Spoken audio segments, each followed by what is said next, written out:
भारत पाकिस्तान की हालिया जंग को लेकर chief of defence staff Anil Chauhan ने विदेशी धरती पर चौंकाने वाला खुलासा किया है। उन्होंने ब्लूमबर्ग को दिए गए इंटरव्यू में कहा है कि भारत पाक की हालिया जंग के दौरान रणनीतिक गलती हुई थी। The good part is that we are able to understand the tactical mistake which we made, remedy it, rectify it, and then implement it again. जब उनसे पूछा गया कि कितने फाइटर जेट गिराए गए तो उन्होंने कहा कि यह महत्वपूर्ण नहीं है कि जेट गिरा, महत्वपूर्ण यह है कि पाकिस्तान ने जेट क्यों गिराया।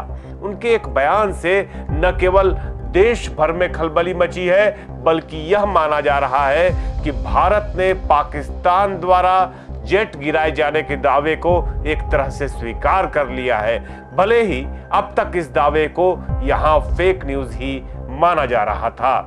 नहीं भूलना चाहिए कि जंग के बाद CNN समेत दुनिया भर के मीडिया आउटलेट हिंदुस्तान के कम से कम 2 राफेल गिराने की बात कह रहे थे। CNN ने यह दावा राफेल के सूत्रों के हवाले से किया था। हालांकि सरकार इस मुद्दे पर अब तक खामोश है। यहां तक कि PIB ने CNN समेत तमाम विदेशी मीडिया के ऐसे दावों का खंडन भी जारी कर दिया था। महज एक दिन पहले तेलंगाना के मुख्यमंत्री रेवंत रेड्डी ने PM मोदी से सवाल पूछा था कि कितने राफेल गिरे। वहीं भाजपा नेता और पूर्व केंद्रीय मंत्री सुब्रमण्यम स्वामी ने पाकिस्तानी सेना द्वारा 5 जेट गिराए जाने की बात कही थी। Chief of defence staff Anil Chauhan ने सिंगापुर में ब्लूमबर्ग टीवी को दिए गए इंटरव्यू में माना कि अच्छी बात यह है कि हम अपनी सामरिक गलती को समझ पाए।